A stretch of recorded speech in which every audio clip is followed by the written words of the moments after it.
Bienvenidas, bienvenidos a la Universidad del Claustro de Sor Juana. Esta es la primera conferencia del ciclo de actividades de la gastronomía y su entorno que hemos propuesto desde el Centro de Investigación y Capacitación en Gastronomía de esta Casa de Estudios. Y el objetivo de este ciclo de actividades es poner sobre el escenario que la gastronomía es un área del conocimiento multidisciplinaria que se complementa del hecho culinario, pero que no es sinónimo del hecho culinario. Cuando menos así lo hemos planteado en inicio.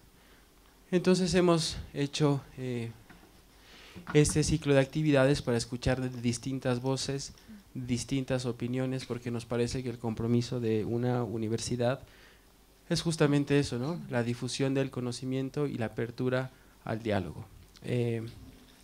Quiero agradecer a Sandra Lazo por la apertura, porque la verdad es que los contactamos a través de su página de internet porque nos enteramos del programa del que ella les va a contar y fue tan sencillo, entre comillas, como mandarles un correo y hacerles la invitación. Entonces, muchas gracias por esa apertura, Sandra. Y me voy a permitir leer de manera muy rápida una síntesis curricular de Sandra Lazo. Ella es coordinadora de la campaña Food for Life en Greenpeace México, es licenciada en Relaciones Internacionales, es parte de la 13ª generación de la Escuela para Defensores y Defensoras Jóvenes de Derechos Humanos del Centro de Derechos Humanos Fray Francisco de Vitoria.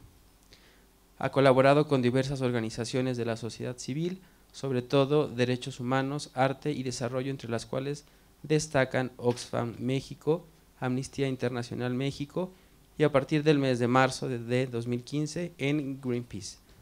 Bienvenida, Sandra. Muchas gracias. Pues primero gracias por estar aquí y por la invitación. Me parece súper interesante que desde un programa de gastronomía se considere hablar más allá del momento de la preparación de los alimentos.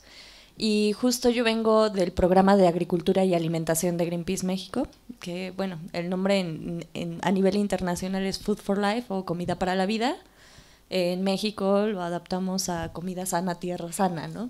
Entonces, primero me gustaría saber si ustedes conocen un poquito más de qué hay detrás de sus alimentos, si ven alguna relación entre lo que llega a su mesa y de dónde sale, ¿no?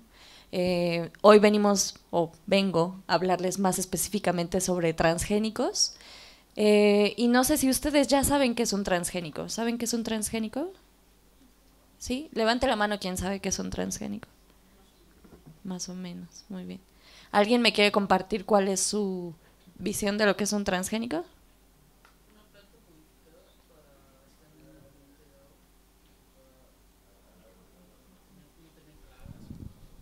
Ok, sí. ¿Alguien tiene algo diferente? No sé si todos escucharon. No. Ok.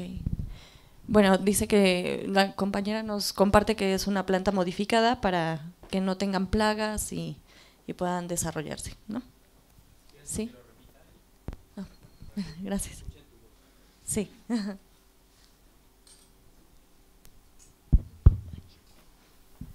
Una planta modificada genéticamente para que se adapte a un ambiente determinado o bien con el ambiente que siempre ha tenido, pero que no tenga plagas o que no tenga fauna nociva. Ok. Y también nos querían compartir por allá.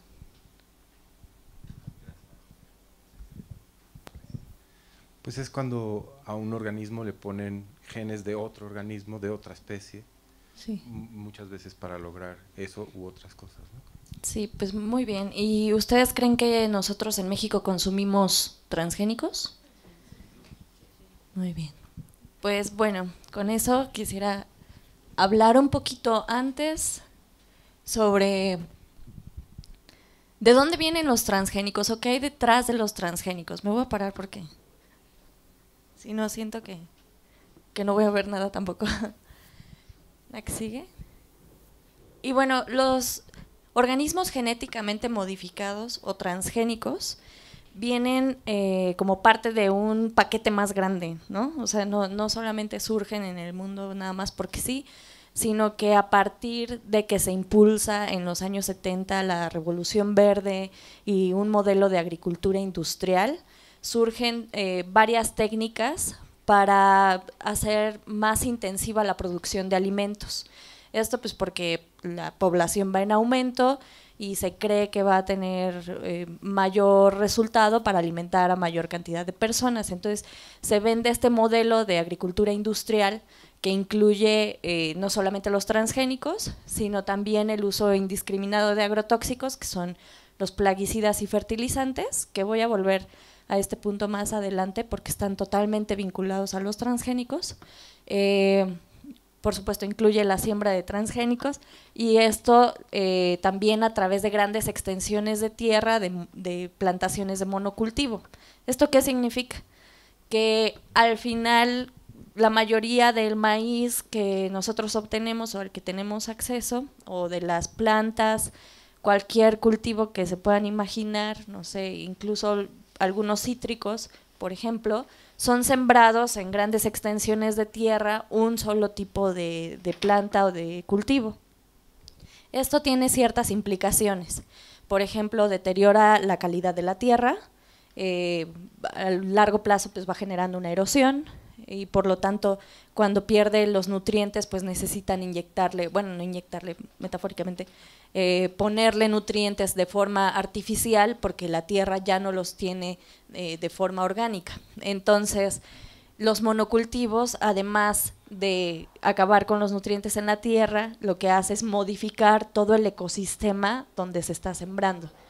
Pues generalmente si pensamos en un bosque, realmente no es como que el bosque tenga dividido como solo aquí voy a crecer este tipo de árbol, ¿no? Sino que crece el árbol y crece además ciertas plantas alrededor y hay distintos tipos de insectos, o sea, tiene un orden caótico, ¿no? No es algo controlado, sí son especies particulares de esas condiciones climáticas y ambientales, pero no es que alguien tenga que controlarlo para que tenga los nutrientes y más especies puedan nutrirse o más plantas puedan crecer o los mismos insectos tengan que aplicarles plaguicidas para que no estén afectando el bosque. O sea, su forma natural de coexistir ayuda porque mantiene el equilibrio en ese espacio. Y en el caso de este modelo, modifica todas las condiciones naturales y eso afecta la calidad de la tierra y la interacción entre las especies, plantas y animales, logrando poner ciertas brechas o vacíos en los que surgen las plagas, en los que surgen las enfermedades, bueno, denominadas plagas y enfermedades, y además se acaba con los nutrientes en la tierra. Y como resultado de todo eso, pues se llega a un control corporativo, porque quienes controlan las semillas, quienes controlan el mercado de insumos, que son semillas, plaguicidas, fertilizantes, pues al final son un grupo pequeño de empresas. Y también voy a volver a esto después, pero este es todo el modelo que está detrás de los transgénicos, ¿no? Los transgénicos son uno de los principales exponentes de esta forma de producción de alimentos. Entonces nosotros al hablar de transgénicos estamos hablando además de control corporativo, estamos hablando además de una siembra contaminante y que afecta a los ecosistemas. Para empezar. Entonces, bueno, ya dieron una idea de lo que son los transgénicos. Efectivamente son organismos genéticamente modificados. Y lo que hace diferente un transgénico a un proceso de mejoramiento tradicional, por ejemplo, de una especie, es que por ejemplo, nuestras comunidades indígenas se han encargado durante años de mejorar las semillas. El maíz es un buen ejemplo, porque pues, somos del maíz, venimos del maíz, ¿no? Y el Popol Vuh nos puede hablar de eso. Pero en el caso de cualquier semilla, nuestros campesinos y pues sobre todo las comunidades originarias del país se han encargado de escoger las semillas que mejor han funcionado según sus condiciones, las reproducen o bueno, hacen que germinen, que crezcan y después escogen las mejores que cruzan con su misma especie, pero hacen este flujo genético a través de la polinización, por ejemplo, para crear una semilla más fuerte o mejor, ¿no? Y así ha sido como han protegido esta herencia genética y también mejorado al mismo tiempo las semillas. Sin embargo, la diferencia porque también hay muchas veces que nos dicen, bueno, pero todo es transgénico, o sea, incluso nosotros si analizamos nuestro ADN, vamos a encontrar coincidencia con el ADN de otras especies, ¿no? Entonces, de alguna forma somos transgénicos. Pero la diferencia está en que estos organismos genéticamente modificados fueron llevados a un laboratorio donde se les insertó, ya sea en las secuencias reguladoras, genes de otras especies que no necesariamente se relacionarían de forma natural, ¿no? No es como que si yo tengo mi maíz rojo y tengo mi maíz verde, se van a cruzar y de pronto voy a tener un maíz con colorcitos, sino que yo a mi maíz le puedo insertar genes que provienen de una bacteria, por ejemplo, una que produce insecticida, o le puedo insertar genes de otra bacteria para que sea resistente a plaguicidas, que son los dos principales eventos que se comercializan, los dos tipos de transgénicos que se comercializan, sobre todo a nivel mundial. Entonces, estamos hablando de esa inserción de genes de especies totalmente diferentes, que si hablamos de ingeniería genética, podrían provenir de otra planta, de un animal, incluso hasta humano, pero que ahorita si hablamos de las especies que se comercializan, pues son sobre todo estas dos. Una que produce insecticida y otra que es resistente a herbicidas. Entonces, desde ahí podemos ver cuál es el vínculo con los plaguicidas y los agroquímicos, ¿no? Y por lo tanto con la industria. En realidad, pues les puse ahí una secuencia de ADN porque a la hora de hacer esta inserción de genes, pues dependerá de la parte del genoma en la que se inserten los genes, el tipo de resultados que eso tenga, ¿no?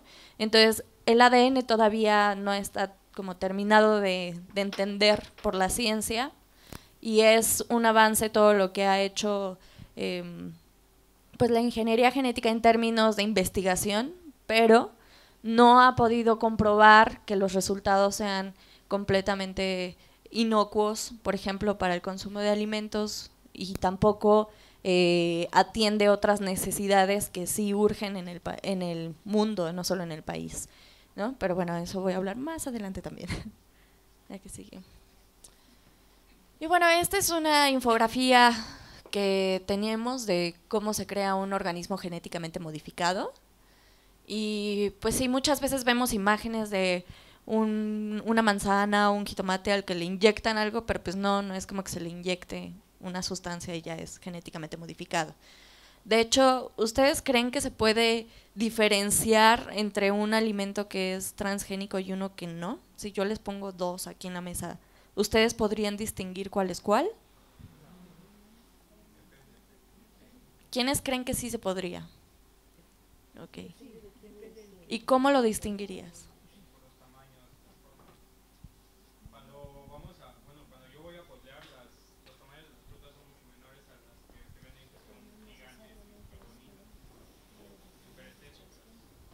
Ok. ¿Alguien tiene una respuesta diferente a esa? El tamaño no implica que necesariamente sea transgénico. Puede ser con químicos, fertilizado y puede crecer más, pero eso no implica que sea realmente transgénico. Así es, o sea, incluso, sí.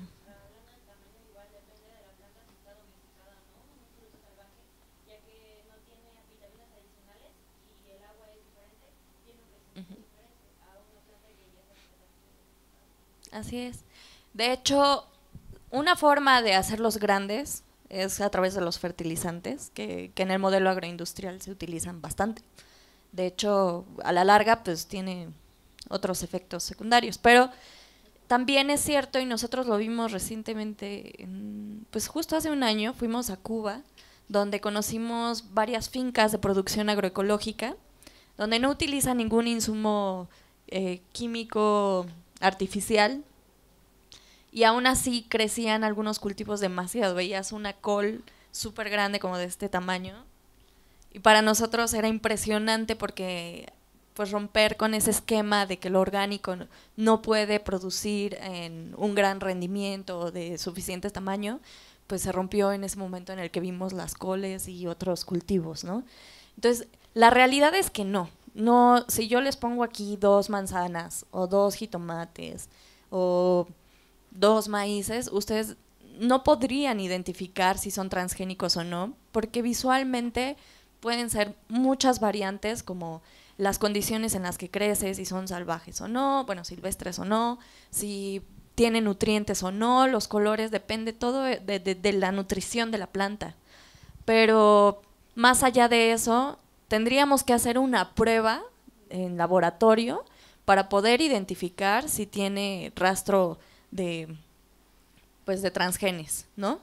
Y por eso es tan importante, por ejemplo, las leyes de etiquetado, porque si nosotros no tenemos un etiquetado que nos diga qué estamos consumiendo, pues difícilmente nos vamos a dedicar a ir al laboratorio y llevar todos nuestros alimentos para saber qué hay detrás de ellos, ¿no? Si tiene rastros de plaguicidas, si tiene rastros de transgénicos, si tiene lo que sea, ¿no? Por eso es importante pensar en el etiquetado a la hora de querer una mejor alimentación. Gracias. No sale la del medio, no sé por qué. Pero bueno, era una imagen de soya. Y es porque quería preguntarles eso, si sabían qué tipo de transgénicos se cultivan en México. Y bueno, ahí yo doy un poco la respuesta,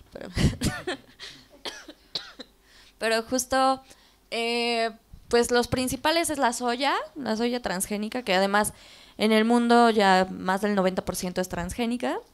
El algodón, que además nosotros somos centro de origen de un tipo de algodón, entonces es peligroso seguir sembrando algodón transgénico porque por el tipo de polinización también se puede contaminar la especie nativa. Y en el caso del maíz, bueno, pues estamos en un juicio desde 2013, donde afortunadamente y con el último proceso en la Suprema Corte se mantiene la suspensión de siembra de maíz transgénico en México. Esta no es la decisión final, todavía estamos en medio de un proceso legal en el que se está decidiendo con la evaluación de todas las pruebas sometidas por un grupo de abogados que tienen este interés social, y además esta demanda fue interpuesta por una colectividad de científicos, de consumidores, de campesinos, productores, que buscaban precisamente detener los intereses de impulsar la siembra de maíz en México, que pues somos centro de origen de este grano, que además es base de nuestra alimentación. O sea, para empezar, ¿quién no come tortillas? A ver, ¿hay alguien aquí que no coma tortillas? ¿Eres alérgica? Seguro fueron los trans... No, no es cierto. Pero, ¿en serio? Bueno, eso es triste. Pero, ¿y al maíz o solo las tortillas? Wow. Bueno, ¿pero te gustan? Sí, yo creo que las tortillas son base de toda nuestra dieta y el maíz también, ¿no? Si pensamos y ustedes que estudian gastronomía me pueden decir quizá mejor cuál es la alimentación originaria que teníamos en el país, ¿no? ¿En qué se basaba? Realmente no se basaba en el consumo actual que tenemos de 63 kilos de carne, ¿no? Se basaba en otro tipo de alimentos. ¿Alguien tiene como la dieta tradicional prehispánica en la cabeza fresca? ¿En qué se basaba? Chile, calabaza, frijol. Exacto. Exacto, y todas esas hierbas pertenecen a un sistema de producción que es la milpa, que es un policultivo, en donde se sembraban esas específicas especies o plantas para proteger el cultivo, para darle los nutrientes. O sea, el frijol cuando lo siembras le da el nitrógeno a la tierra que lo puede absorber, por ejemplo, el maíz, y con eso se nutre, ya no necesitas fertilizantes. También la calabaza le da sombra, y un montón de barreras biológicas que se generan por esa misma intercalación de cultivos. Todo eso se ha perdido. Y nuestra alimentación, pues como digo, se consumen 63 kilos de carne al año y al mismo tiempo pues consumimos maíz que ni siquiera viene de aquí, ¿no? Las tortillas, afortunadamente, todavía en gran parte se producen con el maíz mexicano, pero la realidad es que también cuántas o cuántos de ustedes se han detenido a preguntar si la tortilla que compraron es de Maseca o es de Molino Nacional, ¿no? Porque pues sí, Maseca, Minza utilizan maíz que viene de Estados Unidos, que la mayor producción de maíz es transgénico allá, y pues todo eso ya también lo encontramos en nuestras tortillas, y que nosotros no comemos sin tortilla. Entonces, aunque está ahorita suspendida la siembra de maíz transgénico, pues sí tenemos acceso a este tipo de alimentos. La realidad es que mientras menos procesado sea el producto y mientras más cercana sea esa producción del alimento, bueno, del campo a la mesa, mientras más corta sea esa cadena, mejor vamos a poder saber cómo nos estamos alimentando y saber qué impacto se está teniendo, qué huella está dejando ese alimento. Más allá de si lo preparé y me lo serví en unicel o no, conocer si detrás hubo una huella ecológica de plaguicidas, de, no sé, de impactos ambientales por el traslado de los alimentos, por justicia social, la retribución a sus productores, etcétera. Y bueno, en México pues también lo que más hay es este modelo de agricultura industrial, y es un riesgo mantenerlo porque, como les decía, México es centro de origen del maíz y tenemos 59 razas de maíz nativo, más miles de variedades, que se pueden perder por la contaminación si se siembra maíz transgénico. Esto por el tipo de polinización que hay. El flujo de genes hace que, aunque siembres, no sé, al norte del país, la contaminación pueda llegar hasta el sureste, ¿no? Y ha habido ya estudios que han comprobado esto. Se han encontrado contaminación en maíces nativos de Oaxaca, de Puebla, de Tlaxcala, aún cuando se encuentra la suspensión. Entonces, pues es importante ver toda la diversidad genética que se perdería a través de este tipo de entradas, y cómo pues el maíz es un ejemplo claro, pero además estamos hablando de una diversidad biológica en México muy, muy rica. Somos el cuarto país con mayor biodiversidad, somos parte de los 7 países con megadiversos a nivel mundial, y concentramos estos 7 países el 70% de la diversidad biológica en el planeta. Entonces estamos hablando de un montón de especies, de plantas, de animales, que nosotros amenazamos con las actividades humanas, y que la agricultura es una de las principales en acabar con esas especies, ya sea por la deforestación para sembrar monocultivo, y a la hora de sembrar el monocultivo se acaba con las especies endémicas, etcétera.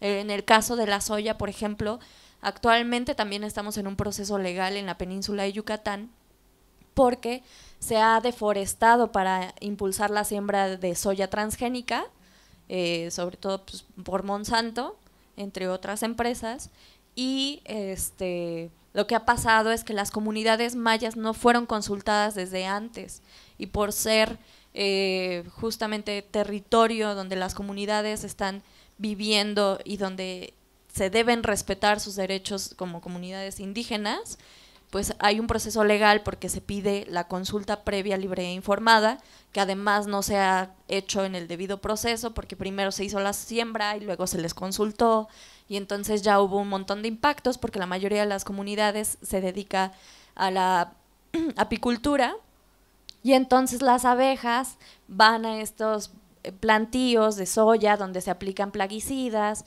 donde además hay transgenes, llevan rastros de los transgénicos en el polen y a la miel, y además a la hora de la exportación de miel les ponen barreras comerciales porque en Europa no se permite la entrada de transgénicos. y entonces nuestra principal región productora de miel en el país, que hace que México se coloque en el tercer lugar de mayor exportación de miel a nivel mundial, está amenazada por la siembra de una especie que ni siquiera corresponde a la región y que además únicamente favorece a intereses pues, de unos pocos. Entonces, todos esos procesos llevan algo más profundo detrás, ¿no? Comunitario, ambientalmente hablando, en términos de justicia social y ambiental.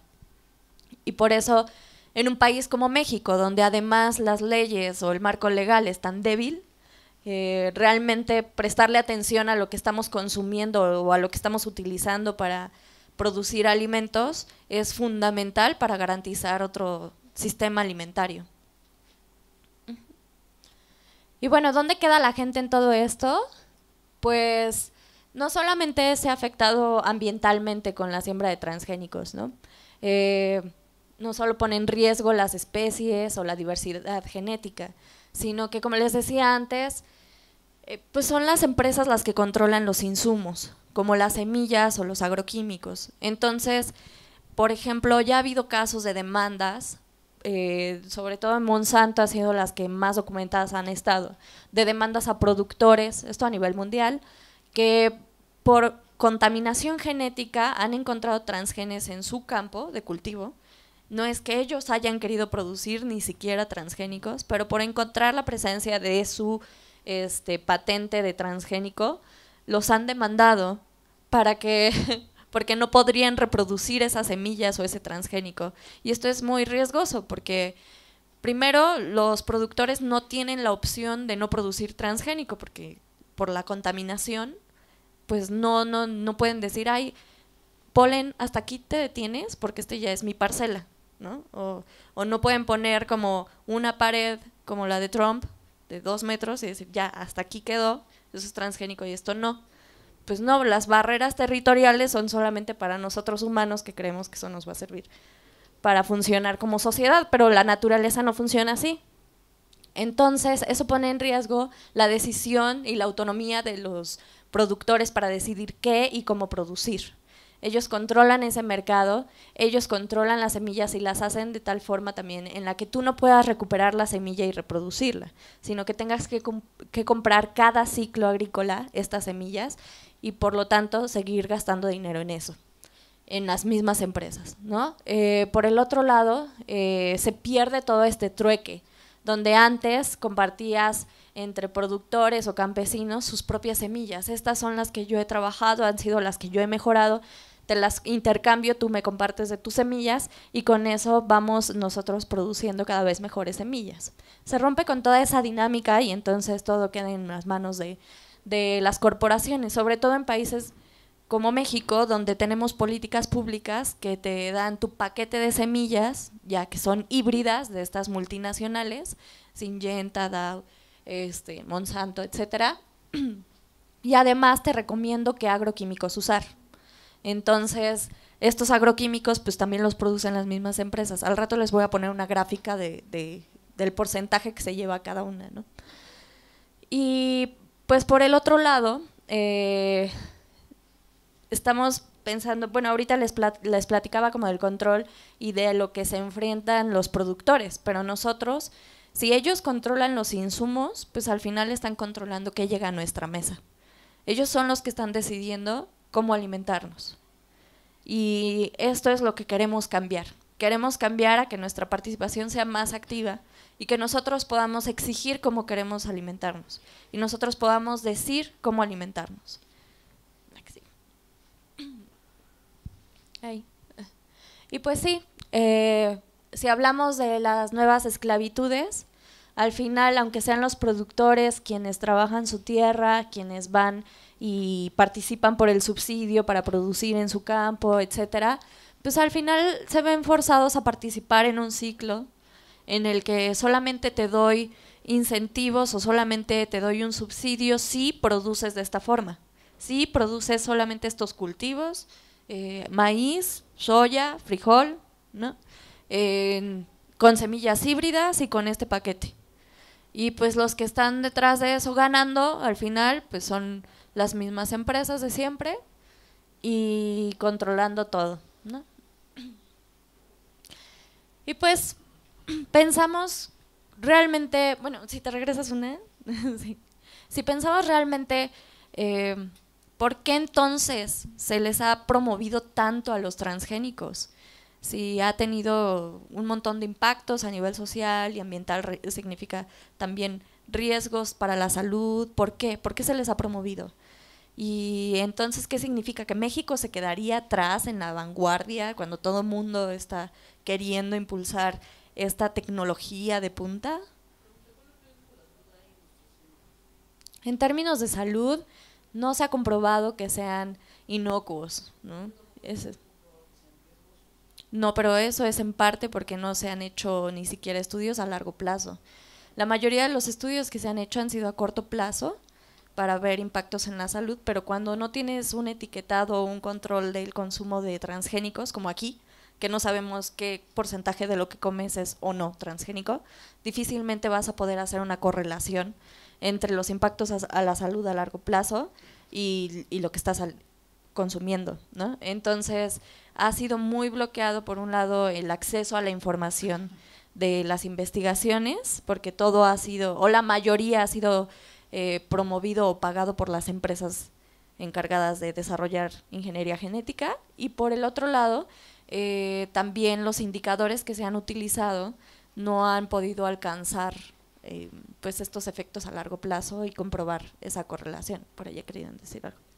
Sí, quería comentar justamente esto que señalabas al final, que gran parte de la investigación no está comprometida con las empresas. Hay una organización que se llama Unión de Científicos Comprometidos sí. con la Sociedad. Así es. Estos son científicos comprometidos con las transnacionales. ¿Por qué? Porque las financian. Es la misma industria química transformada. ¿Cómo funcionan los medicamentos que nosotros todos consumimos? Pues justamente con un proceso de validación, primero el laboratorio, experimentos con animales, luego experimentos con humanos, y entonces, pero esos experimentos con humanos finalmente son los que reportan ellos, no es una investigación independiente en el cual, es curioso, pero nosotros pensamos que el Estado, los gobiernos nos van a defender. Hay un ente que está diciendo que lo que vas a consumir es sano y que no te va a hacer daño. Sin embargo, estamos muy equivocados porque en la actualidad, en la etapa neoliberal, el gobierno es un gestor de las transnacionales. Ellos desregulan todo para que no haya problema en la manera en la cual quieren comercializar con las semillas, por ejemplo, con los medicamentos, justamente con las plantas medicinales que también está queriendo controlar actualmente la industria química. Entonces, sí es paradójico, pero debemos de tener conciencia que estas investigaciones en la actualidad están cooptadas. Inclusive hay casos documentados en el libro El Mundo según Monsanto, sí. Cómo esta empresa actúa mafiosamente, es como un cártel, porque si algún investigador en Berkeley, como es el caso de Ignacio Chapela, descubre que hay contaminación en los maíces de Oaxaca, pues le mandan a hacer una campaña sucia para desprestigiarlo, quitarle presupuesto, sí. Marginarlo, desacreditarlo completamente, a pesar de que se había publicado en una revista como Nature, ¿no? Que está muy avalada, pero es realmente, híjole, pues muy triste, muy lamentable que hemos llegado a estos extremos. Sí. Sí, además, por ejemplo, Monsanto es un buen ejemplo porque le invierte grandes cantidades a su área legal, ¿no? Y entonces gran porcentaje de sus recursos financieros se destina a esta área legal porque todo el tiempo está enfrentando tanto demandas como este tipo de situaciones, y pues sí, son quienes pagan los estudios. Eso es algo también contradictorio porque muchas veces, como cuando pasamos algún proceso legal como el del maíz, se le pide a quienes nos estamos quejando o quienes estamos demandando que comprobemos que hay un efecto negativo en la salud. La realidad es que si bien nosotros tenemos un interés en frenar esto, esa no es responsabilidad de la ciudadanía. La ciudadanía no tiene por qué mostrar que hay un impacto negativo de los transgénicos en la salud. Esa es una responsabilidad tanto de las empresas que están haciendo los experimentos como del Estado, garantizar que no haya ningún riesgo. Y el pedirle a la ciudadanía que haga esas cosas, pues son estudios altamente costosos, con poco acceso a la información y que además están pues totalmente cooptados por la industria. Y acá también querían decir. Un comentario y una pregunta para ti. Ajá. El comentario es que, pues, sumando a lo que decía el señor, a mí me parece que se impulsa el transgénico a nivel mundial por un modelo basado en el desarrollo. Y el medidor de ese desarrollo es la economía. Yo observo que en nuestro país la prioridad de las políticas públicas son economía y debajo todo lo demás. Pero si económicamente no es viable o una ley o un proyecto de ley implica una inversión, no miden qué ganancia puede tener ese proceso legal en la vida del país. Miren cuánto le va a costar al país. Punto, se acabó. Entonces eso me habla de que la organización política y la forma en cómo el Estado opera en México tiene que ver con números. El número es con un signo de pesos o dólar anterior. Me parece que por eso los impulsan, porque están sometidos a procesos estandarizados que bajan costos y que eso permite, y evidentemente un proceso estandarizado va en contra también de procesos diversos. Sí, más o menos. Puede ser por ahí. Más o menos. Si fuera por números, pues también hay otras formas de producción ecológicas que te pueden dar un buen rendimiento y producción. De eso voy a hablar más adelante y voy a hablar también de los mitos, pero solamente quisiera cerrar ese punto diciendo que más que números yo creo que se trata de mantener todo un orden, que quizás suena muy maquiavélico, pero es mantener esas estructuras de poder, ¿no? Porque al final lo que haces al seguir generando números a través de formas más sustentables o ecológicas, lo que generas es una descentralización, una mejor distribución de riquezas, de alimentos, etcétera, que pues es algo que no le convendría a quienes están ahora ahí arriba, ¿no? Pero,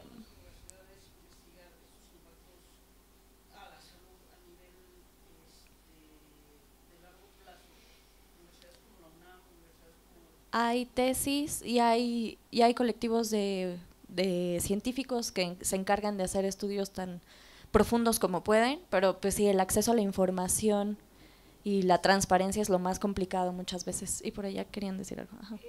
Una pregunta. Sí. Las empresas transnacionales que mencionas ahí, Sí. ya Monsanto y Bayer ya están en proceso de fusión. Se fusionaron, ¿no? Uh-huh. Yo lo que quería preguntar es, esto que hablas de estos maíz, soya, canola no es ninguna planta, es el nombre de Sí. el aceite de Canadá. ¿Cómo se llama la planta con la que se produce? No me acuerdo. Sí. Colza. Ajá, sí, es que Bueno, yo siempre digo canola. ese no es una semilla ni una planta. No. Yo quería preguntar, ¿qué solamente estás hablando de los transgénicos o también o funciona igual lo de las semillas mejoradas? ¿O hay una competencia también de empresas que manejan, unas que no manejan transgénicos sino las mejoradas, que es como otras fórmulas de pues estos injertos de cosa, y que ¿a qué te estás refiriendo en este mismo esquema? ¿Solamente a los transgénicos o qué pasa con otras empresas que compiten con esas o otras fórmulas que pueden ser esto que estaban ahorita mencionando de formas de cultivos que tienen otras posibilidades, pero también vinculadas a la industria agrícola? ¿Esto que hay aquí es solo transgénicos? No, estas empresas son las que concentran el mercado de semillas, que incluye transgénicos, pero estas mismas controlan las semillas híbridas. Y también la producción de agroquímicos, que es la otra parte, los plaguicidas y fertilizantes. ¿Y no hay otras empresas que estén Hay otras empresas, pero estas son el oligopolio que concentra el mercado. Y al rato tengo otra gráfica que va a mostrar como porcentajes, pero sí son las principales que acaparan este tipo de insumos, ¿no? Y por lo tanto el mercado. Y pues justo quería, antes de abordar los mitos y realidades de cómo es que han sido promovidos o presumidos los transgénicos en el mundo, aclarar que a pesar de que ha habido una campaña súper fuerte por parte de toda la industria, únicamente o menos del 2% de la tierra cultivable en el mundo tiene transgénicos, o sea, el 2%. Eso está concentrado en algunos países, ahorita les voy a mostrar un mapa, pero si se dan cuenta realmente es muy poco, ¿no? En este caso, pues solamente menos del 1% de los agricultores han optado por producir con este tipo de semillas y la mitad se encuentra en Estados Unidos porque es uno de los principales productores de transgénicos. Y si lo traducimos, estos 2% de la superficie cultivable se traduce en 25 países donde se permite su siembra, ¿no? No todos los 25 lo producen, pero se permite, ¿no? Y la proporción de lo que se produce de transgénicos puede ser muy pequeña en algunos casos. Y pues los principales países, quizá debí preguntarles cuáles se imaginaban que eran, pero ya les puse la gráfica.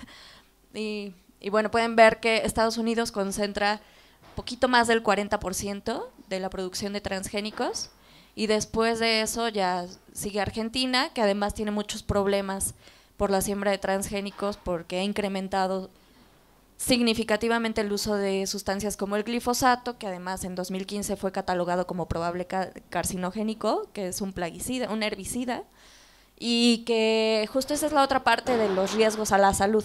Como los transgénicos son un binomio con los agroquímicos, sobre todo con los plaguicidas, implica también una mayor exposición de las personas a este tipo de sustancias que son altamente tóxicas, que al final están hechas para matar la vida un poquito, ¿no? Entonces, esos riesgos quedan eliminados cuando solamente piensas en la semilla, pero si tú llevas esa semilla más allá del laboratorio y la pones en un campo y todos los efectos que tiene, pues los riesgos son bastante costosos a comparación de los beneficios.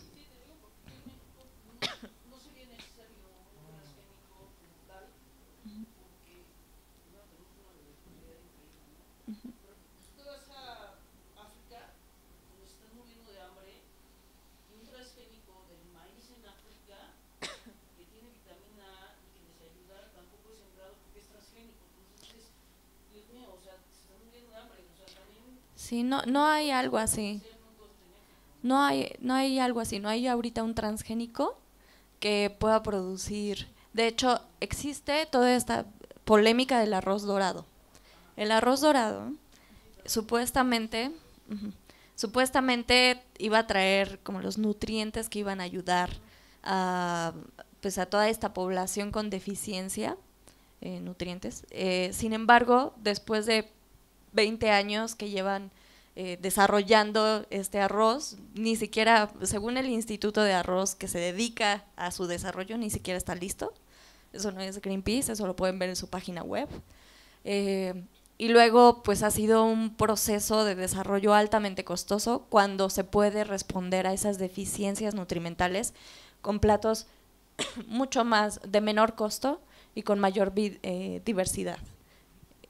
Para eso hay bastantes vegetales en la misma región que pueden responder a eso. La diferencia está en la accesibilidad, pero la accesibilidad no lo va a hacer si es transgénico o no. Eso tiene que ver con políticas públicas, ¿sí? Tiene que ver con decisiones políticas que no se están tomando, un montón de problemas en el sistema económico, social y político de todo África y por lo tanto en el mundo, que no permiten que la gente tenga acceso a esos alimentos. De hecho, uno de los principales argumentos para producir transgénicos es que va a servir para alimentar a todas las personas en el planeta, pero vemos que eso no es cierto. Actualmente se producen suficientes alimentos para alimentar a todo el planeta y se desperdicia 1/3 de los alimentos que se producen. Estamos hablando no de que haga falta producir más, ni de otra calidad con riqueza en algunos nutrientes, sino estamos hablando de un problema político que no permite que la gente tenga acceso a estos alimentos. Estamos hablando de un sistema en el que la distribución hace que todos los alimentos se concentren en los países con mayores riquezas económicas y que todo eso pues, no llegue a la gente que tiene estas carencias alimentarias. Entonces, pues sí, bueno, ahorita voy a hablar más de esos mitos, pero justo quería mostrarles cuáles son los países que concentran esta producción para que se den una idea de dónde viene, ¿no? Finalmente el que más lo hace es Estados Unidos y pues ahí están sus industrias, así. Bueno, Bayer es de Alemania, pero ya se fusionó, entonces ya también tienen una presencia tanto en América como en Europa, es muy fuerte. Y el primer mito es ese, que los cultivos transgénicos pueden alimentar al mundo. Pero como les decía, pues esto no ha alcanzado a ser comprobado en más de 20 años que se han impulsado, ¿no? Tan es así que actualmente 1 de cada 7 personas se va a dormir con hambre todos los días, ¿no?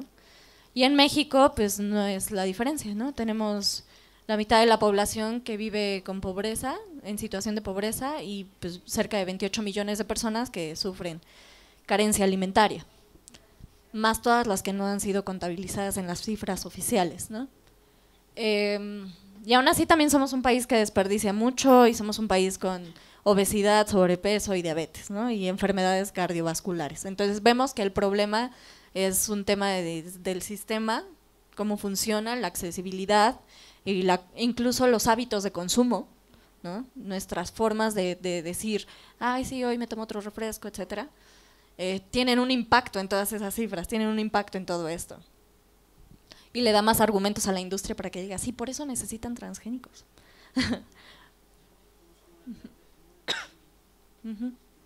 Es diferente.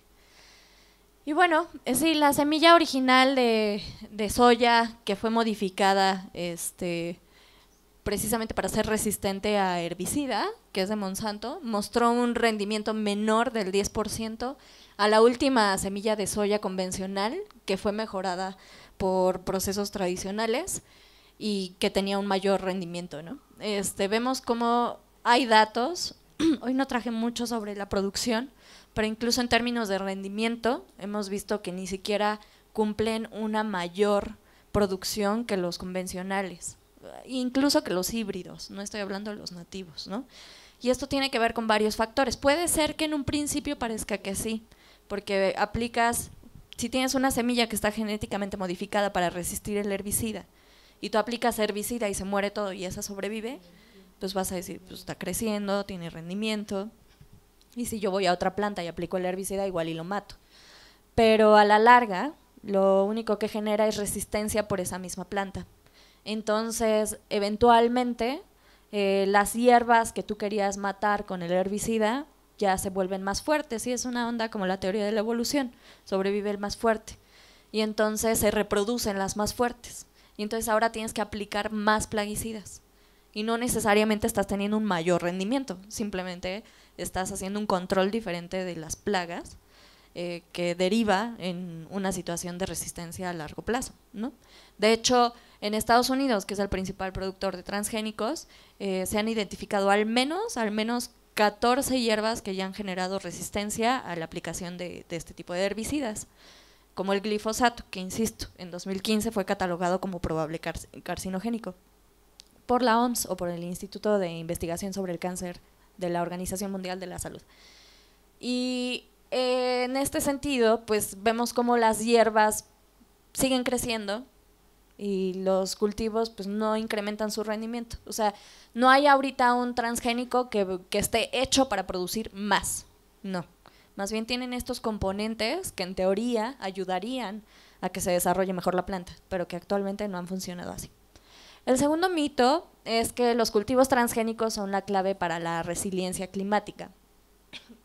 Y en este sentido, pues la principal razón por la que esto no es cierto es porque se siembran en grandes monocultivos.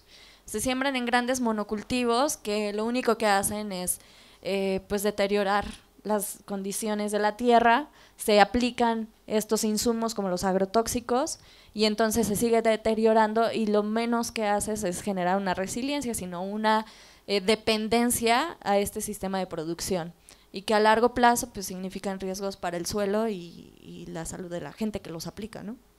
Ya que sigue, por favor. El tercer mito que hemos identificado es que pues, los transgénicos son inocuos, ¿no? Y por eso ya lo hablamos antes, pero aquí les puse algunas cosas como que no existe ni siquiera un consenso científico como sobre la inocuidad. Por ejemplo, en términos del cambio climático, que es como el más importante o significativo, es que pues, los científicos firmaron un consenso donde reconocen el cambio climático como una problemática a atender de manera urgente a nivel mundial, ¿no?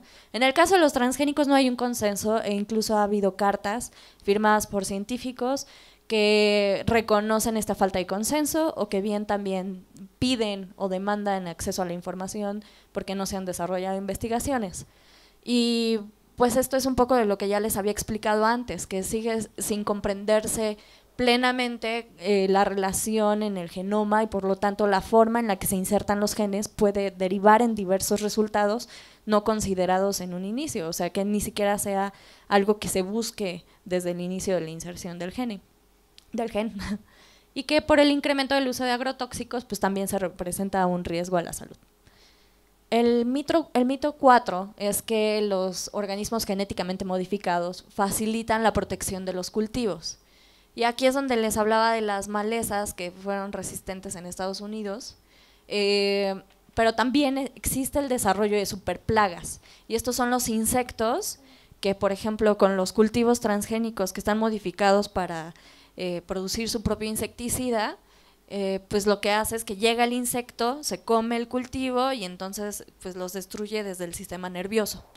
Sin embargo, la realidad es que también se han desarrollado las superplagas y entonces hace como un efecto Frankenstein, ¿no? Porque cada vez nosotros le damos algo más a la naturaleza, pero la naturaleza se adapta porque es inteligente, porque así funciona la naturaleza para poder sobrevivir, porque es parte de lo que busca la vida, sobrevivir. Entonces va generando adaptaciones, así como nosotros ahorita tenemos el dedo gordo y ahí nos podemos levantar y podemos caminar y podemos racionalizar, pues las plantas y las especies van desarrollando adaptaciones para justamente sobrevivir en esas condiciones. El mito número 5 es que los cultivos transgénicos son viables y aquí entra el punto como que mencionabas antes y que son sobre todo accesibles para los agricultores, pero aquí les puse varias cosas. Por un lado, que el desarrollo de una planta transgénica está cerca de los 60 millones de dólares, mientras las convencionales cuestan alrededor de 1 millón. Les puse ahí el estudio porque sé que mucha gente va a tener interés en revisarlo, pero finalmente estamos comparando el costo, no solamente que implica desarrollarla, sino que ha implicado estos 20 años. Todo lo que la industria le ha invertido al desarrollo de esta tecnología, que al final no responde a las necesidades de la gente, que no da una alternativa saludable ni socialmente justa, ni ambientalmente responsable de ninguna forma, y es un montón de dinero que se podría haber dedicado a la investigación de técnicas de producción ecológicas que incrementen el rendimiento, como ya hay muchos ejemplos en el mundo, y que no ha sido así porque lo único que se ha buscado desde la industria es seguir fomentando este esquema económico donde pues, ellos controlan el mercado. Entonces, aquí les pongo esta gráfica, que son los costos de la semilla y cómo ha ido incrementando a partir de que se introdujeron los transgénicos.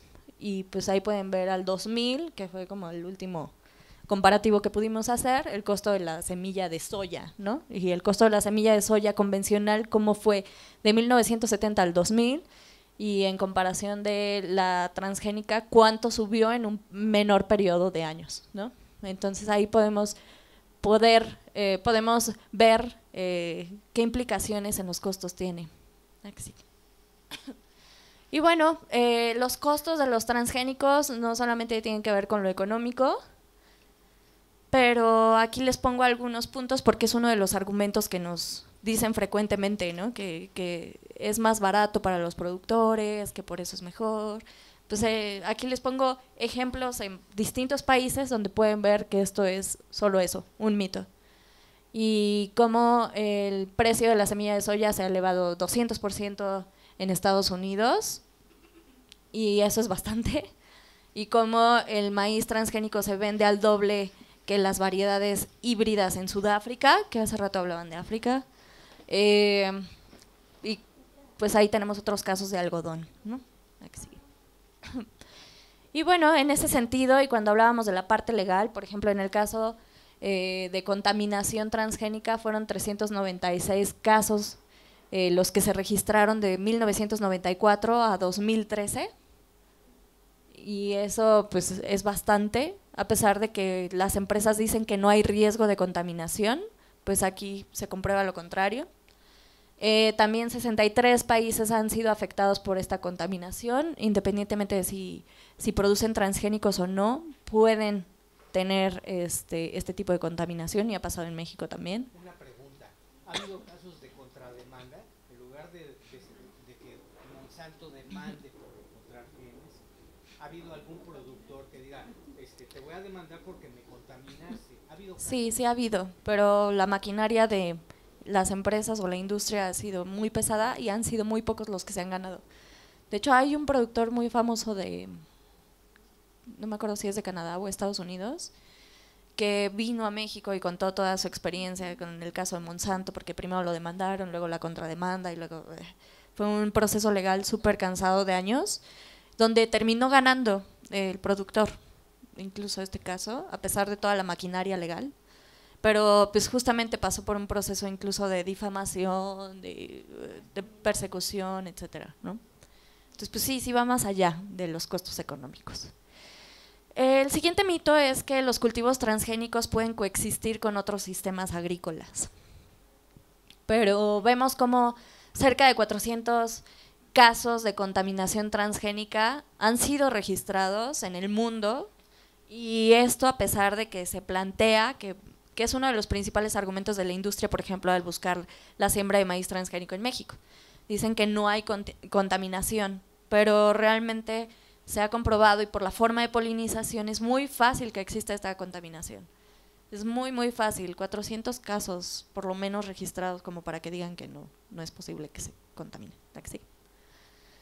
Y el último mito que les quería mencionar hoy es que la ingeniería genética es el camino más prometedor hacia la innovación en los sistemas alimentarios. Al final los transgénicos son una forma de la tecnología, y por lo mismo se han planteado como innovadores, como desarrollo, y que pues todas las personas y organizaciones que estamos en contra de eso, estamos en contra del desarrollo. Pero la realidad es que los transgénicos, para empezar, se han vendido con todas estas promesas y no han cumplido ninguna.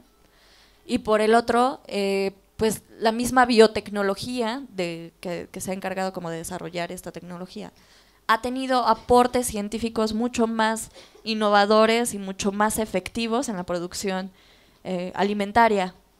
Y pues tan es así que, pues, por ejemplo, en el caso de Greenpeace, reconocemos la relevancia de esa ciencia y algunos avances de la biotecnología. Estamos en contra de que se liberen los transgénicos, punto. Pero en el caso de la biotecnología, conocemos la relevancia de que sigan haciendo aportaciones desde la ciencia que contribuyan a los conocimientos tradicionales, y que con cada región se haga un sistema de producción adecuado, ¿no? Que respete tanto al medio ambiente como a las personas. Y bueno, en esta gráfica ustedes pueden ver cómo se distribuye los porcentajes entre las empresas para el control de los insumos, que es lo que les venía prometiendo desde el inicio. Y pues seguramente se van a sorprender de ver que Monsanto, pues la mencionamos varias veces en la plática, y pues no es un tema nada más de que seamos Monsanto haters y ya, sino que realmente Monsanto pues es propietaria hasta antes de la fusión del 80%, del 87% de todas las semillas transgénicas. Y al mismo tiempo, este grupo de empresas que ahorita ya tienen varias fusiones, no solamente es Monsanto Bayer, sino también Syngenta y Dow, creo, se han fusionado. O sea, hay una tendencia además en el mercado de esta industria de fusionarse y controlar más y más y más estos insumos y esta alimentación. Entonces, estas empresas representan el 76% del mercado de agroquímicos. Por eso es que las mencionamos a ellas. Sabemos que hay otras. Incluso en México hay quienes producen, pero no compiten con esto. Esto es un oligopolio. Y por último, pues estas empresas, Monsanto, DuPont y Syngenta, controlan 53% del mercado de semillas comerciales, o sea, las híbridas, las que no son transgénicas. Entonces vemos como si hay una desigualdad muy marcada, un oligopolio, un control corporativo de todos estos insumos, que no solamente es algo que nosotros creemos o sentimos, sino que realmente ahí está y por eso los denunciamos todo el tiempo.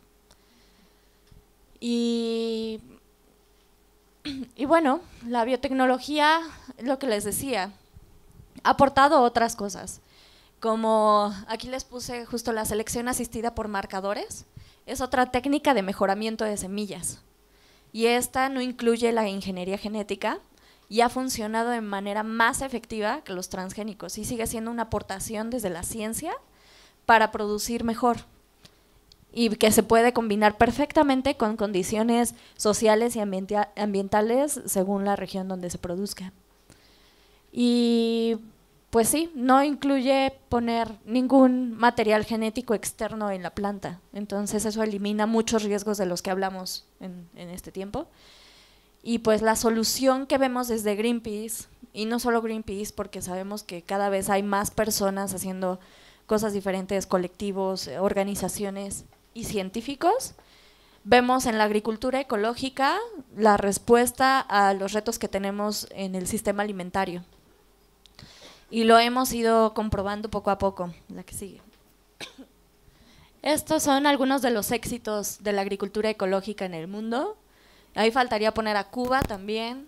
Y en México pues tenemos apenas algunas incipiencias, y sí, como esfuerzos autogestivos, sobre todo porque pues no ha habido como mucha política pública que busque producir diferente. En 2015 conseguimos, a través del trabajo de Greenpeace con comunidades y con otras organizaciones, que el gobierno de Yucatán se comprometiera a impulsar una política pública que incentivara la producción a través de la milpa, que recuperara los conocimientos de la milpa tradicional maya y que impulsara esa producción en el estado, ecológica. Y bueno, eso pues también es muy incipiente, pero pues hay algunos esfuerzos en México. Y todos estos casos pues muestran la diferencia en el rendimiento de producción y cómo ha podido hacer mejor o probar mejores resultados que incluso los transgénicos en esa misma región, ¿no? En África hay muchos casos de experimentos precisamente por esto que se habla de, pues en África mucha gente tiene carencia alimentaria y se enfrenta a un montón de situaciones que simplemente hacen inaccesible pues los alimentos, entre otras cosas, como el agua, pero pues aún en esos lugares más críticos, la agricultura ecológica ha dado una mejor respuesta. ¿Y qué implica la agricultura ecológica? ¿Alguien había escuchado la agricultura ecológica antes? ¿Sí? ¿Ustedes sí? ¿Por acá? ¿Alguien? ¿No? ¿Nunca? ¿No? Bueno, pues básicamente son estos 7 principios que más que tener un orden, pues son como totalmente transversales, ¿no? Y se cruzan entre ellos. Implica que haya una soberanía alimentaria donde nosotras y quienes producen y consumimos podamos decidir cómo, qué, cuándo, dónde, ¿no? Qué consumimos, qué producimos, cuándo lo hacemos, cómo lo hacemos.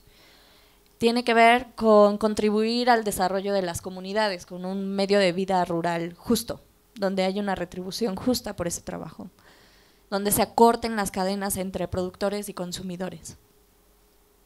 Tiene que ver con una producción más inteligente, donde se reduzca el desperdicio de alimentos, o sea, habla desde eso hasta minimizar el consumo de carnes, por ejemplo, porque muchos de los cultivos actualmente en el planeta son destinados para alimentar al ganado. Entonces, otra parte de los cultivos que hay en el planeta, gran porcentaje se va para el desarrollo de biocombustibles y no así para alimentar a las personas. Entonces, ¿cómo podemos solucionar eso? Pues realmente produciendo para la gente y cambiando nuestros hábitos de consumo, porque al final, pues, si nosotros redujéramos el consumo de carne, podríamos, por un lado, eliminar la huella ecológica de nuestro consumo, que implica, por todo lo que implica la producción de carne, que hoy no les vine a hablar de eso, y por el otro lado, hacer más eficiente la producción de alimentos, ¿no? Y el siguiente punto es la protección de la biodiversidad, y tiene que ver con un conocimiento del lugar donde estamos produciendo. Tiene que ver con que nosotros conozcamos, bueno, estamos en la península de Yucatán, es totalmente diferente producir aquí que en Sinaloa, o que en Oaxaca, o que en Sudáfrica, ¿no? Y con eso, con base en ese conocimiento del espacio, de la interacción y del funcionamiento del ecosistema, podamos hacer una protección de la biodiversidad y aprovechar que si aquí crecen este tipo de plantas las pueda usar como barrera biológica, o que si crecen o que si hay este tipo de insectos, pues yo sepa que pueden polinizar más fácil este tipo de cultivo, etcétera. Suelos sanos y sostenibles. La mayor protección de una planta para evitar plagas tiene que ver con un suelo fértil, nutrido. No es un insumo externo. Es la tierra donde está creciendo lo que hace que esa planta sea más fuerte. Y si la planta es más fuerte, es como una persona. Si nosotros tenemos las defensas bajas, es más fácil que nos infectemos o tengamos alguna enfermedad. Pero si tenemos defensas altas, vamos a convivir con muchos virus y bacterias y no nos van a afectar. Lo mismo es con la planta. Y las plantas reciben mayores ataques de las denominadas plagas si están débiles. Eso es una de las principales indicaciones o de los indicadores para decirte si tu planta está sana o no, es si tiene enfermedades. Y para proteger los suelos, pues justamente tenemos que eliminar el uso de agroquímicos, de fertilizantes, que por ejemplo aquí se ocupa mucho el amonio y la urea. Yo no sé si ustedes ubican el amonio, ¿saben en dónde más hay amonio? ¿No? ¿Alguien? No. Bueno, sí, es un elemento, pero por ejemplo en algunos de los productos para la limpieza del baño y cosas así te vienen con amonio. ¿Y qué hacen? Pues deshacen todo, ¿no? Le quitan todo. Hacen lo mismo con la tierra a largo plazo. Y el siguiente punto es la protección ecológica contra las plagas. Esto tiene que ver, como decía, por un lado con la nutrición de la planta y por el otro utilizar técnicas de manejo integrado de plagas, que puede ser con controles biológicos o con barreras biológicas. Y bueno, hay un sinnúmero de ejemplos. La milpa es un muy buen ejemplo porque al poner diversos cultivos ya estás poniendo a las denominadas plagas que lleguen primero a uno de los cultivos, que protejan tu principal, etcétera, y que eso no afecte el ecosistema, porque a veces si eliminas una especie entonces llega otra más agresiva, o sea, generas un montón de efectos secundarios. ¿Ibas a decir algo? Es como en los viñedos, ¿no? Que normalmente en cada higuera tienen sus higueras o rosales para que las plagas ataquen primero a esas plantas. Sí. Y después ya, o para que esas plantas igual cubran de frío, de viento. Exacto. Es justo eso. Como digo, la principal protección es que tu planta esté bien nutrida. El segundo paso pues es que tengas policultivos, porque esa diversidad hace que puedas jugar con las plantas que son atrayentes o repelentes, porque hay distintos tipos de plantas que pueden atraer o repeler a otros insectos, por ejemplo, como si quieres atraer las catarinas, que además se comen a no sé qué, que además tienes polinizadores y bla, ¿no? O por ejemplo, puedes sembrar alrededor tus árboles frutales y entonces si es en la costa te sirve mucho porque los huracanes y no sé qué, entonces te protege los cultivos de los vientos fuertes, etcétera.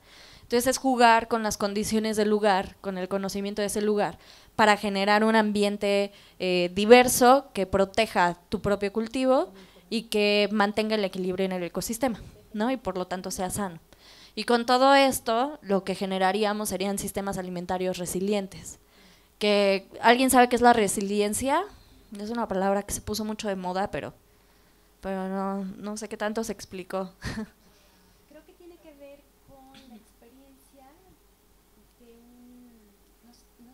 es adecuado decir un trauma o un momento de crisis que permite que la persona pueda rehacerse y darse cuenta de todos los recursos que sí tiene para enfrentar eso que pudo haber sido muy traumático o doloroso o no sé cómo llamarlo, y que sí pudo salir adelante y que además lo hizo muy bien y que le permitió no solamente darse cuenta de todo eso que no se había dado cuenta cuando estaba cómoda, sino que además le permite compartir esa experiencia con una comunidad que es, por ejemplo, su familia. Sí, por ahí va. ¿Y tú también querías decir? ¿La frustración? Sí, más o menos, por ahí va, por ahí va. Pero lo que están diciendo es resiliencia, no resiliencia. Resiliencia es un término que viene de la física y es como la capacidad de aguantar. Exacto. Es eso, es realmente esa capacidad de adaptarse a este tipo de circunstancias. Sí, gracias por la palabra. Entonces, finalmente, cuando tú tienes la capacidad de decidir cómo producir, por ejemplo, aún en un caso de un fenómeno natural que derive en desastre, como cuando fueron las tormentas tropicales y afectaron los cultivos en muchas regiones del país, si hubiera una producción diversa de policultivo, puede ser, y donde tuvieran estos árboles para proteger los vientos y otras especies, puede ser que la afectación no tuviera el mismo impacto como el que tuvo, ¿no? Y entonces te ayuda a tener una mejor capacidad para adaptarte a esas circunstancias. Y como no tienes que comprarle semillas a alguien más, puede ser que tú puedas recuperarte más rápido de ese golpe, ¿no? Y como no tienes que pagar agroquímicos, que además son súper caros, porque la producción de alimentos es sumamente cara, el combustible que se utiliza, la maquinaria que se utiliza, la gente que trabaja en eso, todos los gastos que implica la compra de semillas, de agroquímicos, todo eso, sí la puedes eliminar a través de un esquema como estos, y entonces es más fácil que tú te puedas levantar después de un golpe de ese tipo. Y las afectaciones en comparación a lo que tendrías si tienes un esquema agroindustrial a que si tienes uno agroecológico, cambiaría significativamente para poder reponerte pronto. Eso es lo que busca todo este sistema, es generar esa resiliencia, esa capacidad de cambio y de adaptación. ¿Qué sigue? Y pues la alternativa es que esa agricultura ecológica suena muy bien para el campo, pero nosotros no producimos. Lo que sí hacemos es consumir, o con suerte algunos tendrán agricultura urbana. Podrán tener su huertito y eso sería increíble porque saben de dónde viene y pueden conectarse con cómo crece una plantita y cómo funciona la vida en la tierra. Y es muy bonito. Pero lo más importante, yo creo, es que recordemos cuál es nuestro poder como consumidoras, como consumidores. Recordar que finalmente nuestra voz tiene un peso y que cada vez que nosotros compramos alimentos, estamos votando por un sistema de producción y por un sistema alimentario. Por uno en el que se mantienen 28 millones de personas en pobreza alimentaria, o por uno donde cada vez más gente tenga acceso a alimentos y a la riqueza. ¿Cómo? Si no hay monitoreo, si no hay transparencia, si no podemos ver en las etiquetas si tiene transgénicos o no, bueno, pues nosotros podemos hacer un esfuerzo en tratar de disminuir el consumo de alimentos procesados, que sé que nuestra vida lo hace complicado porque como buenas citadinas y citadinos, pues estamos en el acelere, pero sí buscar ese comercio local, ese comercio justo, buscar consumir alimentos de temporada. Son tips súper básicos que te pueden ayudar a reducir ese impacto ecológico y social. El que te acerques a tus productores locales, recuperar los tianguis que además están en peligro de extinción en la Ciudad de México, a los mercados, e incluso todo lo que implica eso, ¿no? El hablar con los productores. Ahorita vamos al súper y solo escoges y te lo llevas y pagas y ya está. En los mercados no, en los mercados todavía hablas y puedes preguntar, ¿y esto qué pasó? ¿Y de dónde viene este? ¿Y cómo está la naranja? ¿Está dulce o no? O sea, intercambias.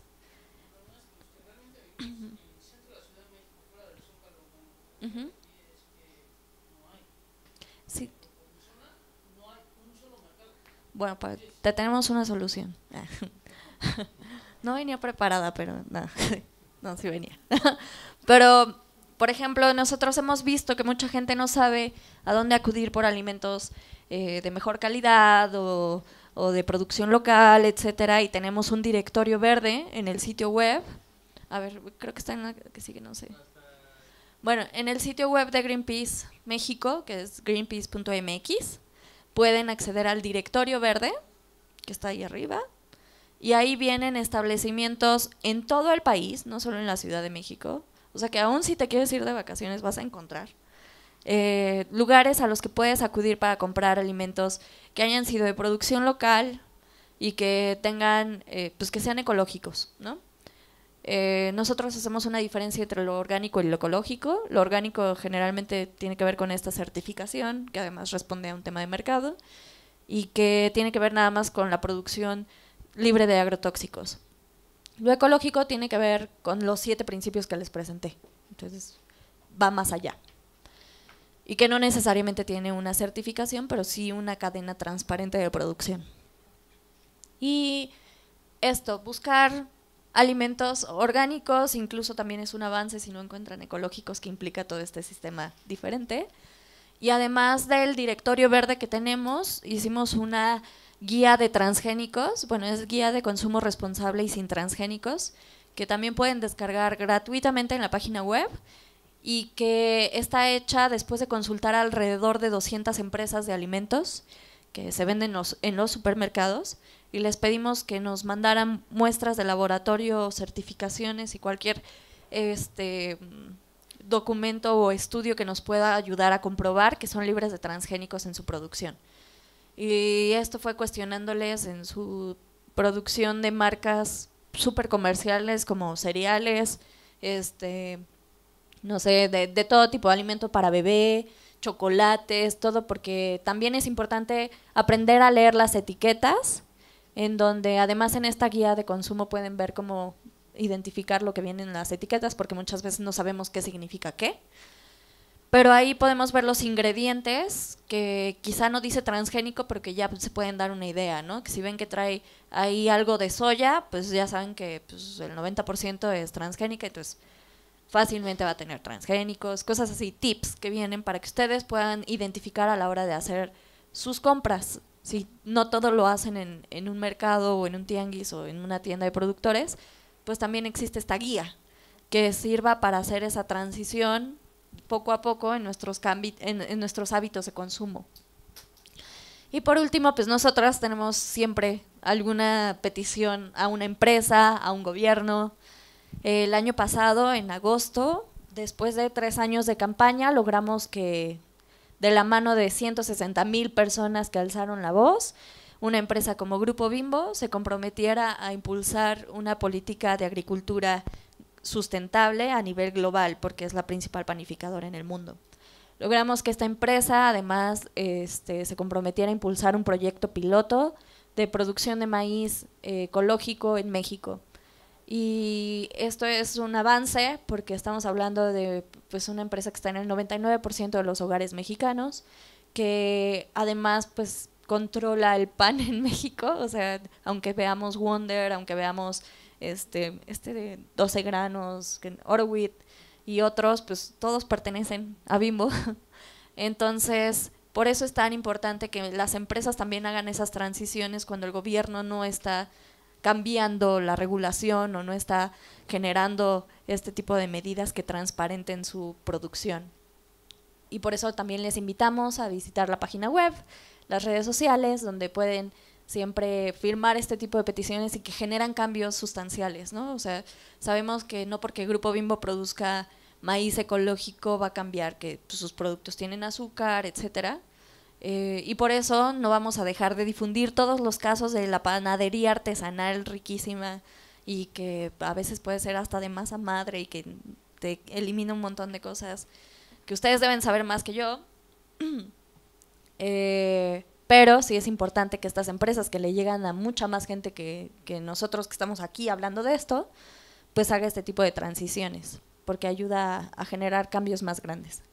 Y ustedes pueden ser parte de eso con sus decisiones diarias, con cada vez que se alimentan, por decidir incluso ir a la fondita y hoy pedir, no sé, el chile relleno en vez de un filete asado.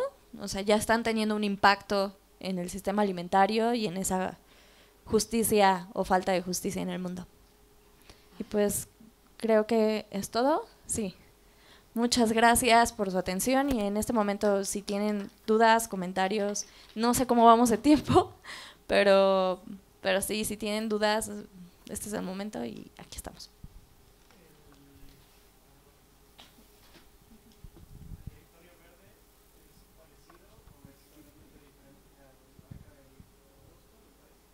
The Slow Food.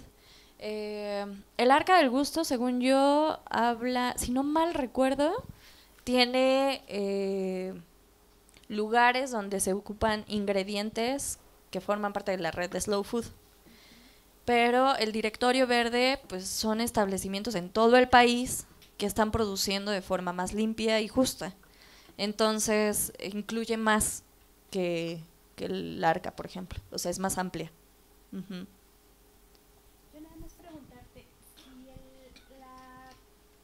Me parece que el hueco de la lucha contra todo esto de los transgénicos tiene que ver con la parte legislativa.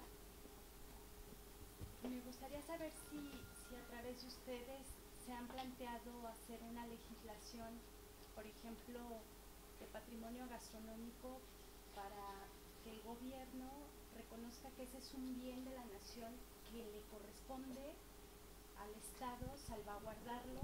Y cuando hablo de patrimonio no solamente estoy hablando de algo palpable, sino también, por ejemplo, de conocimientos, de técnicas, de formas de vida que permiten que ese patrimonio se genere más allá de lo que se hizo a través de la UNESCO, porque me parece que por ahí hay una gran debilidad de que entren, o sea, como si faltara algo, una ley a nivel general, federal, que diga, este es un bien y no puedo tocarlo porque es de los mexicanos, y un transgénico pone en riesgo no solamente el maíz, pone en riesgo una forma de vida, pone en riesgo muchas cosas, la manera en cómo nos conectamos con la vida, o sea, pone en riesgo muchas cosas.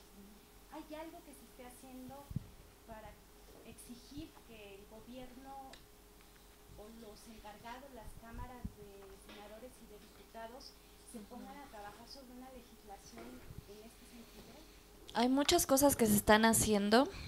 La primera, pues, es este proceso legal que impulsó la colectividad del maíz, que primero es para que se prohíba la siembra de maíz transgénico, ¿no? O sea, no hay nada más directo que eso. Por el otro lado está la ley de orgánicos, que se ha buscado la vía de ver si se pueden establecer zonas libres de transgénicos a partir del orgánico, etcétera, pero no, es muy riesgoso y hay bastantes procesos intermedios. Existe la ley de bioseguridad, que además es sí, es muy vaga y además deja un montón de vacíos justamente para que la industria pueda moverse en ese margen.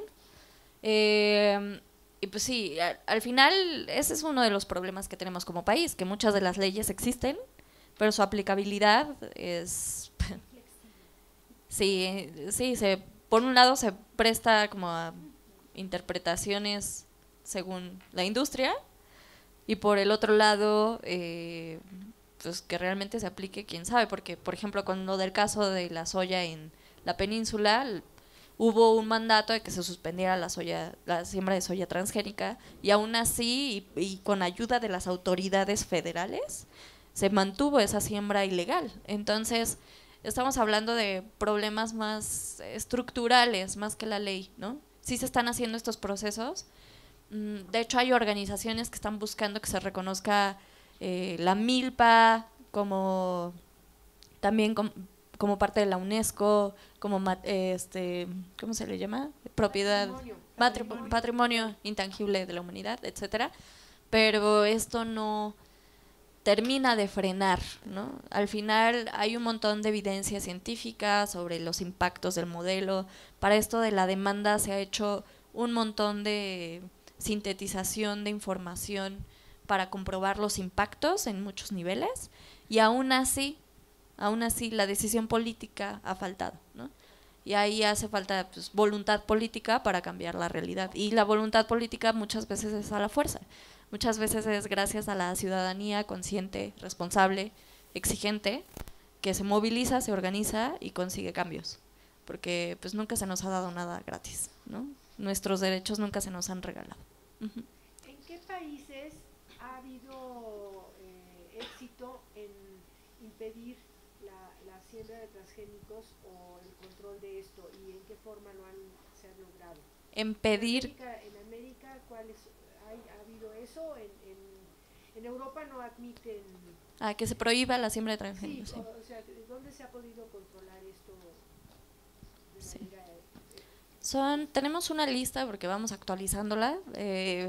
Son alrededor de 60 países los que han prohibido la siembra de transgénicos. Algunos son regiones, por ejemplo, más que todo el país. España es uno de los ejemplos que siembra transgénicos y aún así tiene regiones donde se ha prohibido la siembra de transgénicos. En América, no, ahorita no recuerdo uno en América que haya prohibido, no tajantemente. Ha habido otras medidas, pero prohibición de transgénicos no. Sin embargo, tampoco han permitido o sea, ha habido mucha lucha. Lo que tenemos en América bastante es esta lucha de comunidades y de población indígena, que pues son guardianes tanto de la diversidad biológica, de sus territorios, de sus semillas y de las plantas endémicas, que ha permitido frenar el ingreso, pero eso no ha llevado necesariamente a una prohibición, sino a detener el ingreso de ciertas especies.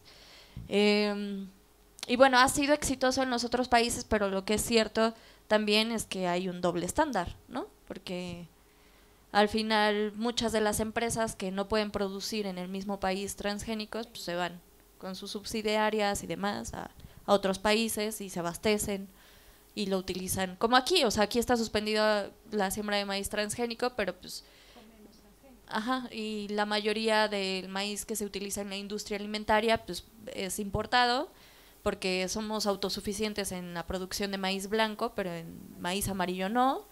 Importamos alrededor de 12 millones de toneladas al año, bueno, en los últimos 2 años, y eso pues viene de maíz transgénico, ¿no? Entonces hay un doble estándar, hay una falta de monitoreo, hay una falta de transparencia, y pues eso, si nosotros no nos informamos, pues se va a mantener así. ¿Alguna otra duda o comentario? Licenciada Sandra Lazo, le agradecemos muchísimo esta ponencia en representación del Centro de Investigación y Capacitación en Gastronomía. Y bueno, sin duda, este es uno de los temas más controversiales que efectivamente pues nos ha mantenido al tanto, ¿verdad?, en la visión de diferentes perspectivas. Hablando un poco de los comentarios que derivaron de esta ponencia, pues se habla de un grupo de investigadores que efectivamente pues están desarrollando investigación hasta cierto punto basada en una tendencia positiva hasta estos oligopolios, pero también existen algunas otras investigaciones. De entrada me gustaría compartirles que la Sociedad Mexicana de Biotecnología y Bioingeniería, a través de su página, que bueno, tiene vínculo directo con el Instituto de Biotecnología de la UNAM, acaban de lanzar un libro con un link, digamos, descargable, abierto, que nos permite conocer esta perspectiva de investigación que se ha desarrollado en México, que seguramente compartirán muchas de las visiones que ustedes tienen en Greenpeace y probablemente algunas otras que puedan generar alguna controversia. Entonces, nos gustaría muchísimo extenderle una nueva invitación. Probablemente podemos pues generar una mesa de discusión, una mesa de diálogo que nos ayudaría justamente a complementar, digamos, la perspectiva que hoy en la ponencia excelente de la licenciada Sandra hemos conocido. Entonces, pues bueno, nuevamente agradecemos su ponencia. Muchísimas gracias por participar en este ciclo, La gastronomía y su entorno. Me permito otorgarle la constancia y un pequeño pues reconocimiento y regalito por haber asistido aquí a su casa El Claustro. Muchas gracias.